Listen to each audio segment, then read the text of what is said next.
Yo, what up, though? Once again, this is your boy C. Dot to the B. Dot coming at y'all once again with another video.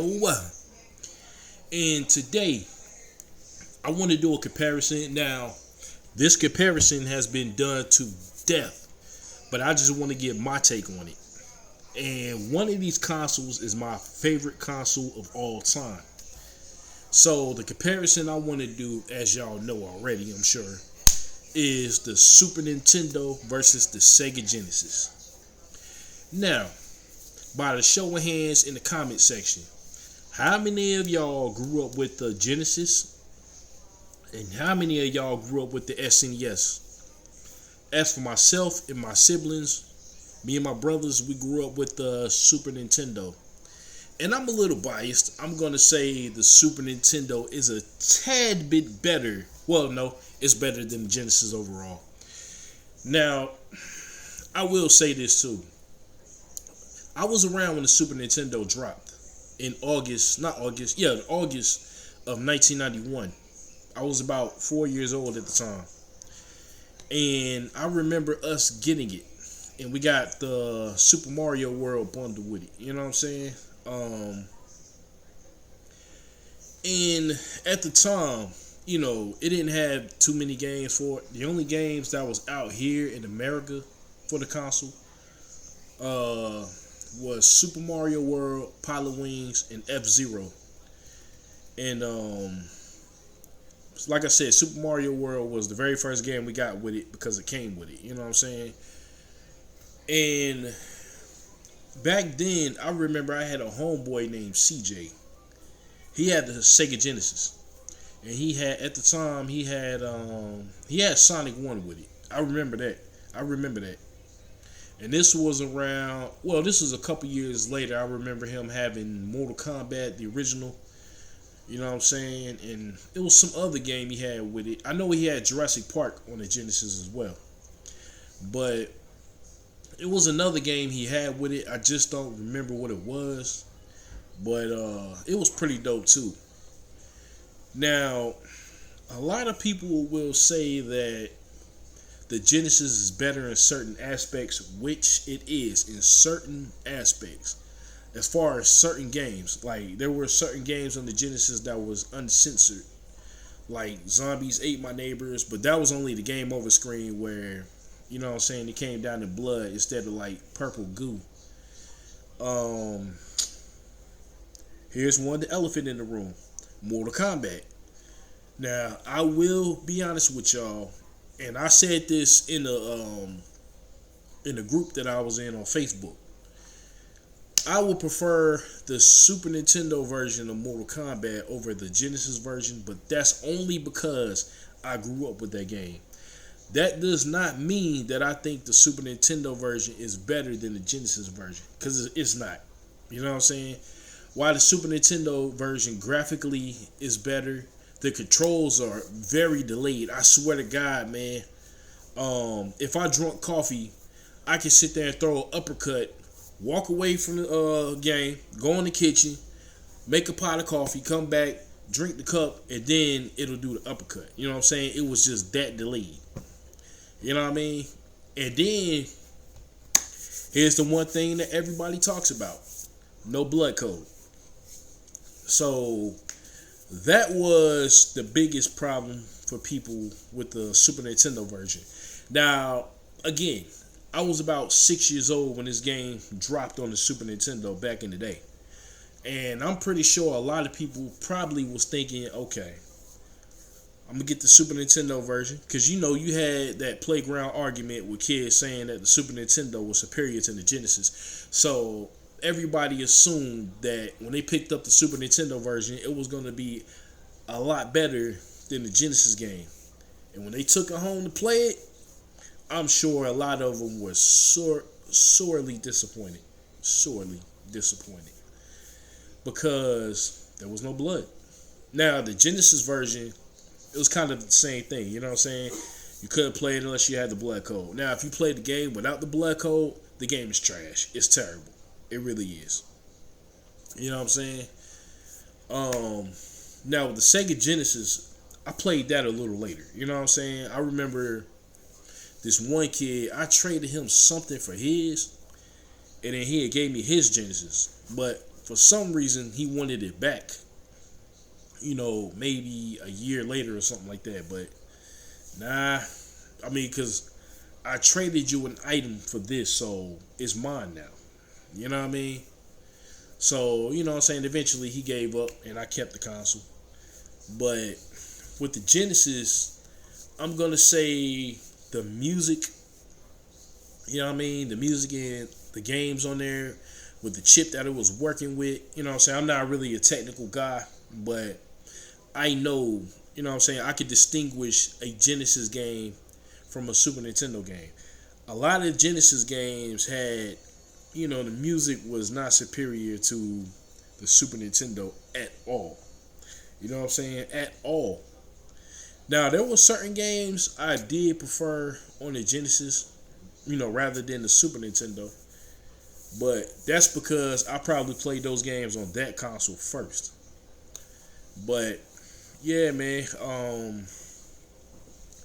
Another, thing about the Genesis versus Super Nintendo. I will say that the Genesis had the Super Nintendo in speed. Because a lot of games on the Super Nintendo suffered from, like slowdown, like slowing down. Like, I don't know if y'all know what I'm talking about, but it's like when there's a lot of enemies on screen at one time, where everything in the world is coming at you, shooting at you, and then, you trying to dodge everything, and then your character just slows down. Yeah, that's one of the things that the console suffered from. The Genesis had, blast processing, which really wasn't a real thing. But the processor, though, was pretty fast. So the Genesis was faster than the Super Nintendo. I'll say that. What's another thing? Now, I feel like the only reason why the Genesis, got ahead of the Super Nintendo when the SNES first came out is because the console just dropped. They didn't have many games for it, and the Genesis has been around 2 years longer than that. The Genesis came out in '89, Super Nintendo came out in '91. So, yeah, they had a hell of a lot more games. So, of course, people will prefer that console over the new joint that just dropped.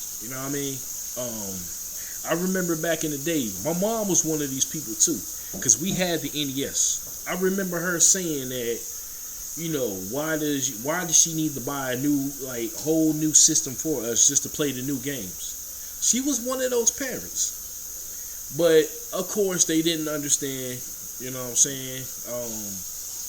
how this stuff works. And I'm also say this too. This is the funny thing to me. So, with the Sega Genesis, when it dropped, right? Again, it was still just the NES. And as you know, the Master System and the NES only had 2 buttons. Both controllers. A-B for the NES, 1-2 for the Master System. Now, when Sega launched the Genesis over here, right? They added a 3rd button, so you had a 3-button controller. And I'm pretty sure they thought they were doing something with the 3rd button, Until, again, 1991, when the Super Nintendo came out, they had 6 buttons, including the 2 shoulder buttons. And so, you ain't beating that. But then, in 1993, Sega, they dropped the 6-button controller. And a lot of people went out and purchased it. Now, for myself, I still prefer the Super Nintendo controller because, I don't know, I just like the shoulder buttons. I'm so used to using the shoulder buttons for strong attacks in certain games and stuff like that. Now, it's not a knock on the 6-button controller, The controller was pretty good because I got one of those now, So, yeah, it's pretty good, But the only thing is, though, certain games on the Sega Genesis, wasn't compatible with the 6-button controller. So, despite the fact that you're using that controller in certain games, the controller is still gonna behave like a 3-button controller. Like, there was no control options to fix it or nothing like that, which was the crazy thing. You know what I mean? And if you're using the 3-button controller to play certain fighting games, also, you have to press start between, punching and kicking. So, it wasn't until 94, where the Super Nintendo finally came out on top from the Genesis.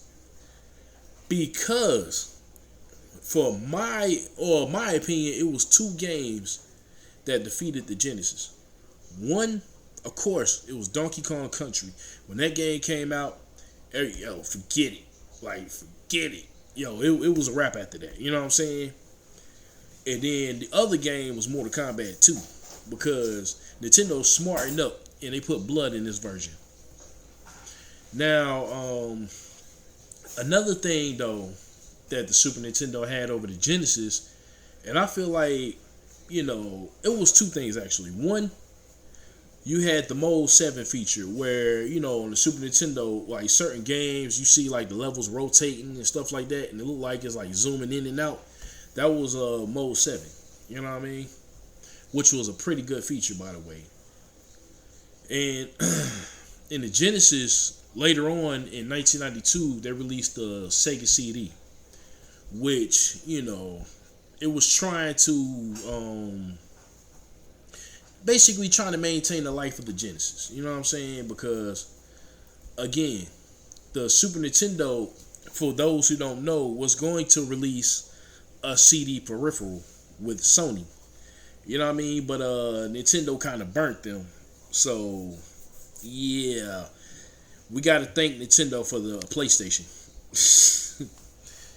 And in 1993, when Star Fox came out, that's when they released the FX chip. And I believe that was the answer to the Sega CD, because Nintendo had this, they had this attitude where, we don't need to release a CD peripheral just to beat the Genesis. You know what I'm saying? And to make things worse, the Genesis also released another peripheral that next year, which was the Sega 32X. Now, I'll be honest with y'all, I've never played the 32X, so I can't really speak on it that much, but from what I saw, it had a pretty decent library of games, but the only problem was the console didn't even, the peripheral rather, the add-on, didn't even last 2 years. You know what I'm saying? Because the 32X came out here in 1994. It didn't really last due to the Saturn coming out that next year. You know what I'm saying? But in Japan, I believe it was backwards. The Saturn came first, then the 32X, if I'm not mistaken. But Sega's problem was this later on. They released too many consoles. You had the Master System here. You had the Genesis, which was their best-selling console, of all time. You had the Sega CD. You had the 32X. You had, the Game Gear in between that. You know what I'm saying? And then you had the Nomad, which played Genesis games on it. You also had, what else did they have? You had the Sega Saturn. You had the Dreamcast. That was a lot of consoles. In a short time, they were around, making hardware. But I feel like that was Sega's mistake. You know what I'm saying? But overall, the Genesis will forever be a classic console. This is not me knocking it. It's just me telling facts right now. You know what I mean? But the Super Nintendo, again, is my all-time favorite console.